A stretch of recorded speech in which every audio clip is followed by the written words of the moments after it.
Sindh assembly में MQM के deputy पार्लिमानी leader Khwaja Izharul Hasan ने कहा है कि असेंबली के ईवान पर करप्शन को बेनकाब करेंगे।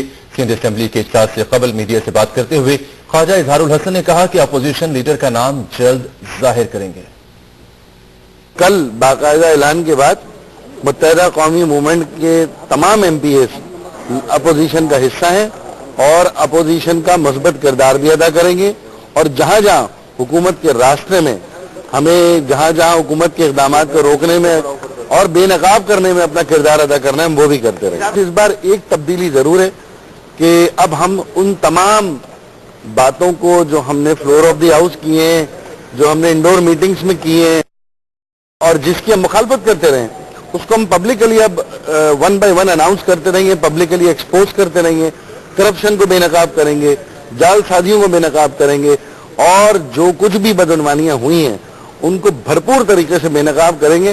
अब मुरव्वत नहीं होगी। लीडर ऑफ द अपोजिशन का इजलास जिस तरह आपको मालूम है कि वो हमारी राब्ता कमेटी तय करेगी और जल्द से जल्द आपको लीडर ऑफ द अपोजिशन का नाम अनाउंस करेगी। एमक्यूएम के रुकने असेंबली ख्वाजा इजहारुल हसन का कहना है कि नशिस्तों के हवाले से अपना प्रपोजल स्पीकर के पास जमा करा दिया है। उन्होंने कहा कि पहले भी अपोजिशन का किरदार अदा किया और अब भी करेंगे, अब मुरव्वत नहीं होगी। उन्होंने मजीद कहा कि पीपल्स पार्टी सिंध में आगा सिराज दुरानी जैसे लोगों का किरदार बहाल हो जाए तो सिंध की सूरत हाल बेहतर होगी। राब्ता करने की कोशिश हो रही है लेकिन इस सिलसिले में हम कतई कोई राब्ता नहीं करना चाहते। मेरा ख्याल है कि अगर पीपल्स पार्टी सिंध में आगा सिराज दुरानी साहब जैसे लोगों का किरदार फाल हो जाए और आगा सिराज दुरानी साहब जैसे लोगों के पास जिम्मेदारियां दी जाएं तो मैं समझता हूं कि सिंध के अंदर बहुत तरक्की हो सकती है। आपको इस वक्त ले चलेंगे एमक्यूएम के रहनुमा ख्वाजा इजहारुल हसन सिंध असेंबली के बाहर मीडिया से गुफ्तगू कर रहे हैं। हमारी नशिस्तों को अपोजिशन की नशिस्तें करार दे दी जाएं। पहले भी इस तरह की ताकीर देखने में आई है कि सिंध असेंबली में एप्लीकेशन जमा कराने के बाद काफी ताकीर की गई है अपोजिशन की सीटें अलॉट करने की। क्या नायम अगर ऐसी ताकीर की जाती है? देखिए वो टेक्निकल बुनियाद पर बात अलग है लेकिन बहरहाल अमली तौर पर आपको याद होगा कि गुज़िश्ता 14 महीने हमने अपोजिशन का किरदार अदा किया, उसमें भी ताख़ीर हुई। लेकिन कल बाकायदा ऐलान के बाद मुत्तहिदा कौमी मूवमेंट के तमाम एमपीएस अपोजिशन का हिस्सा हैं और अपोजिशन का मुस्बत किरदार भी अदा करेंगे और जहां जहां हुकूमत के रास्ते में हमें जहां जहां हुकूमत के इक़दामात को रोकने में और बेनकाब करने में अपना किरदार अदा करना है हम वो भी करते हैं। लीडर ऑफ द अपोजिशन का इजलास जिस तरह आपको मालूम है कि वो हमारी राब्ता कमेटी तय करेगी और जल्द से जल्द आपको लीडर ऑफ द अपोजिशन का नाम अनाउंस करेंगे। दौरान बात की यहाँ पे मीडिया से उन्होंने कहा है कि हम कोशिश करेंगे कि इनको जो है अपोजिशन में जाने ना दें और नए करने के लिए तैयार। तो क्या आप भी उनसे बात करने के लिए तैयार हैं? मेरा ख्याल है कि अगर पीपल्स पार्टी सिंध में आगा सिराज दुरानी साहब जैसे लोगों का किरदार फाल हो जाए और आगा सिराज दुरानी साहब जैसे लोगों के पास जिम्मेदारियां दी जाएं तो मैं समझता हूं कि सिंध के अंदर बहुत तरक्की हो सकती है। अच्छा, ये अगर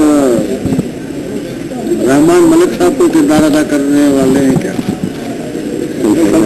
कल भी आपने उनके बारे में पूछ लिया।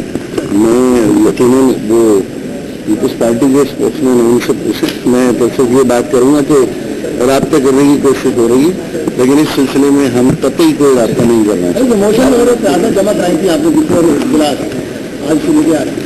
अब बिजनेस जो बिजनेस है फ्लोर पे वो बिजनेस होगा और यकीनन हम उसी तरीके से कोई फर्क नहीं, हमारे स्टैंड वही रहेगा। जो बिजनेस इनके फायदे मफाद में है हम उसको सपोर्ट करेंगे, जो नहीं है उसकी भरपूर मुखालफत करेंगे। बस इस बार एक तब्दीली जरूर है कि अब हम उन तमाम बातों को जो हमने फ्लोर ऑफ द हाउस किए हैं, जो हमने इंडोर मीटिंग्स में किए हैं और जिसकी हम मुखालफत करते रहे, उसको हम पब्लिकली अब वन बाय वन अनाउंस करते रहेंगे, पब्लिकली एक्सपोज करते रहेंगे, करप्शन को बेनकाब करेंगे, जालसाजियों को बेनकाब करेंगे और जो कुछ भी बदनवानियां हुई हैं उनको भरपूर तरीके से बेनकाब करेंगे। अब मुरव्वत नहीं होगी। अगर कायदे तहरीक की बात करें तो कायदे तहरीक बात करेंगे।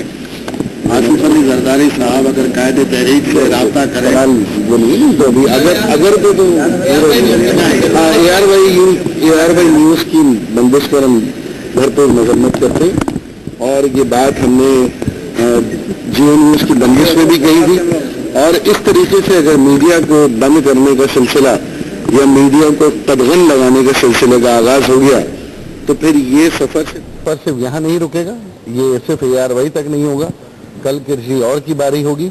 हम ये समझते हैं कि सबका जमहूरी हक है, सबको फ्रीडम ऑफ स्पीच होनी चाहिए और इसी तरीके से यही जमहूरियत है और हम इसकी भरपूर मजम्मत करते हैं और गुजारिश करते हैं हुकूमत से भी कि इस सिलसिले में अपना किरदार अदा करें।